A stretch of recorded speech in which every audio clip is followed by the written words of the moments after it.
साल था 1960। बीकानेर में एक गरीब परिवार, जो कभी सोचा भी नहीं था कि आगे चल के उसका बिलियनियर की लिस्ट में नाम आएगा। जो परिवार साइकिल बनाते बनाते कैसे चप्पल के निर्माण करने लगा, कैसे आज बड़े बड़े ब्रांडों को टक्कर दे रहा है, जो आज हवाई चप्पल का किंग है। इसका प्रचार बड़े बड़े सेलिब्रिटियों ने किया है, जैसे सलमान खान, अक्षय कुमार और कैटरीना कैफ जैसे बड़े बड़े दिग्गज कलाकारों के नाम आते हैं।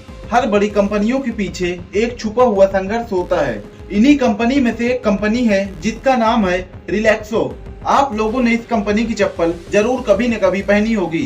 50 रुपए से शुरुआत करने वाली कंपनी कैसे हजारों करोड़ों का सफाई किया। चलो अब आपको कहानी की ओर लेके चलते हैं।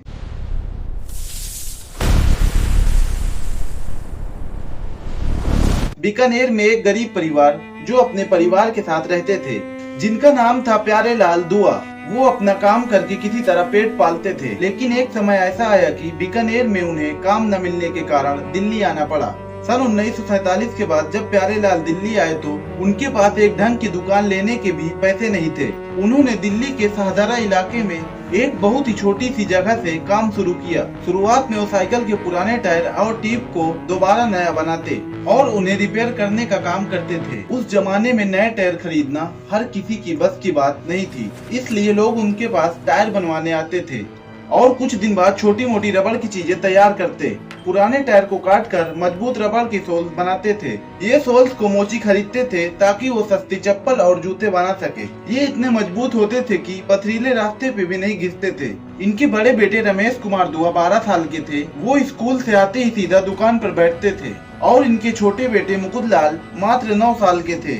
इनका काम था टायर को ढेर से अलग करके साफ करना होता था। बचपन में दोनों भाइयों ने वो दिन देखा जब उनके पास बेसिक सामान खरीदने के भी पैसे नहीं होते थे।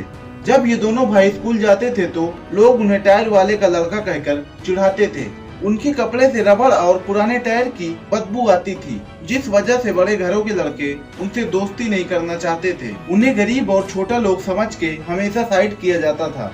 उन्हें क्या खबर थी अंदर कितनी आग है। जो दर्द से गुजरा है वही पत्थर सा मजबूत होता है। जब दोनों भाई थोड़ा बड़े हुए, लगभग 20 से 22 साल तक, तब उन्होंने पहली बार एक manual foot operated press machine खरीदी। ये एक बहुत ही छोटी मशीन थी जिसे पैरों से दबाकर चप्पल के सोल काटे जाते थे। यह मशीन उन्होंने सेकेंड हैंड खरीदी थी, क्योंकि नई मशीन लेने की हैसियत नहीं थी। ये मशीन इतनी छोटी थी कि सिर्फ एक बार में एक ही चप्पल का सोल निकलता था और उसमें इतनी ताकत लगानी पड़ती थी कि दिन भर काम करने के बाद उनके पैरों में दर्द होने लगता था। एक वक्त ऐसा था कि उनके पास मशीन के रबर सीट्स भी खरीदने के पैसे नहीं थे और बैंक उन्हें लोन भी नहीं देते थे, क्योंकि उनके पास गिरवी रखने के लिए कुछ भी नहीं था। उन्होंने दोस्तों और रिश्तेदारों से पैसा मांगा, लेकिन सबने यह कहकर मना कर दिया कि ये टायर टीप का काम तुम्हारा पूरा खानदान डुबा देगा। लेकिन उन्होंने हार नहीं मानी। उन्होंने उस छोटी सी पैरों से चलने वाली मशीन से रमेश और मुकुंद खुद गर्मी में बिना कूलर और फैन के पिघलते हुए रबड़ के बीच बैठकर उन्होंने कुछ चप्पलें तैयार की। लेकिन अब यहाँ पर एक और नया मोड़ आता है। उस जमाने में बाटा जैसे ब्रांड का दबदबा था। जब ये अपनी चप्पल लेकर मार्केट गए तो दुकानदारों ने उनका माल लेने से इनकार कर दिया। उन्हें कहा गया, तुम्हारी ये सस्ती चप्पल कौन पहनेगा, लोग तो ब्रांड मांगते हैं। जब दुनिया ने उन्हें नीचा दिखाया तो उन्होंने अपना रास्ता बदला। रमेश ने सोचा कि अगर वो ब्रांड नहीं समझते तो वो गरीबों का ब्रांड बनाएंगे। उन्होंने बड़े शोरूम का इंतजार नहीं किया। ऐसी पोजीशन थी कि दोनों भाइयों ने नए कपड़े तक भी नहीं खरीदे। एक दिन उन्होंने चप्पलों को बोरियों में भरा और साइकिल पर लाद के 30 से 40 किलोमीटर तक दिल्ली के आसपास के गांव और कस्बों में निकल गए। उन्होंने उन लोगों का टारगेट किया जो खेत में काम करते थे या मजदूरी करते थे। उनके लिए 5-10 रुपए की बचत भी बहुत बड़ी बात थी। वो घर का खर्चा कम से कम रखते थे। साइकिल में जो भी प्रॉफिट होता उसे वो एक पुराने डिब्बे में जमा करते रहते। जब उनके पास इतने पैसे हो गए कि एक कमरा रेंट पर ले सकते हैं, तब उन्होंने फैक्ट्री का सपना देखा। दिल्ली के हरियाणा बॉर्डर बहादुरगढ़ के पास उन्होंने एक छोटी सी यूनिट डाली। अब पैरों से चलने वाली मशीन की जगह उन्होंने एक ऑटोमेटिक मशीन डाली। लेकिन शुरुआत में उन्हें एक प्रॉब्लम आई, उनके पास पैसे भी नहीं थे कि वो वर्कर्स को पैसे दे सके। इसलिए दोनों भाई फैक्ट्री के खुद मैनेजर भी थे और लेबर भी थे और रबर को पिघलाते और खुद ही पैकिंग करते। इसी फैक्ट्री के साथ उन्होंने सोचा कि अब ब्रांड को एक पहचान देनी होगी। 1976 में उन्होंने देखा कि मार्केट में विदेशी और अंग्रेजी नामों का बहुत बोलबाला था। लोगों को लगता कि अगर नाम अंग्रेजी है तो प्रोजेक्ट भी अच्छा होगा, अगर वो देसी नाम रखते तो शायद एक लोकल चप्पल बनकर रह जाती। रमेश का मकसद था कि लोग चप्पल पहनकर आराम महसूस करें, इसलिए उन्होंने अंग्रेजी शब्द रिलैक्सो से प्रेरणा ली। इसका मतलब आराम और सुकून होता है। उन्होंने ऐसा नाम चाहा जो छोटा हो और बोलने में आसान हो, जो इंडिया और विदेश में दोनों जगह चल सके। रिलैक्स में थोड़ा बदलाव करके रिलैक्सो बनाया गया ताकि वह एक ब्रांड जैसे यूनिक नाम लगे। रिलैक्स बोलने में आसान था, सुनने में मॉडर्न लगता था और हर जुबान पर तुरंत चढ़ जाता था, चाहे वो गांव का किसान हो या शहर का बाबू। उन्होंने नाम के साथ साथ ही उसके लोगों पर ध्यान दिया। उन्होंने एक ऐसा फ्रंट और स्टाइल चुना जो दूर से ही पहचान जा सके।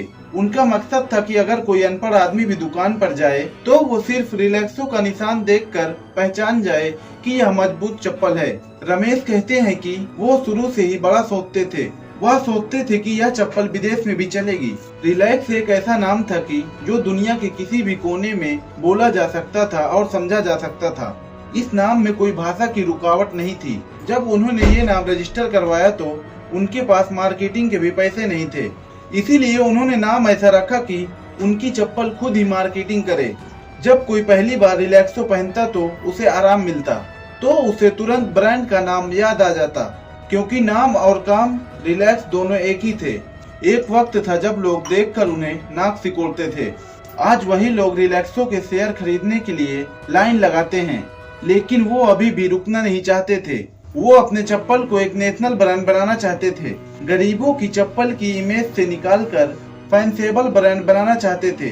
जब उन्होंने बॉलीवुड के सितारे सलमान खान को 2011 में 5 से 8 करोड़ देकर अपने प्रोजेक्ट की मार्केटिंग कराई, उस वक्त के हिसाब से यह एक बहुत बड़ी रकम थी। लेकिन रिलैक्सो के लिए यह रकम फायदेमंद रही, क्योंकि सलमान के आते ही उनकी सेल 25 से 30% बढ़ गई। रमेश दुआ कहते हैं कि पहली बार इतनी बड़ी रकम पे करने में उनके हाथ कांपते थे, लेकिन उन्हें अपने प्रोडक्ट पे भरोसा था। आज उनकी कंपनी 20,000 करोड़ से भी ज्यादा की है और हर साल 100 करोड़ से 150 करोड़ का टर्नओवर करती है। डेली सेल 6 लाख से भी ज्यादा होता है और इनका प्रोजेक्ट हर छोटी से छोटी शॉप में मिल जाता है। आज रिलैक्सो अपनी चप्पल को 100 से 3,000 तक बेचती है। दोस्तों, अगर यह वीडियो आपको अच्छा लगा हो प्लीज लाइक करें, शेयर करें, चैनल को सब्सक्राइब करें और बेल आइकन प्रेस करें।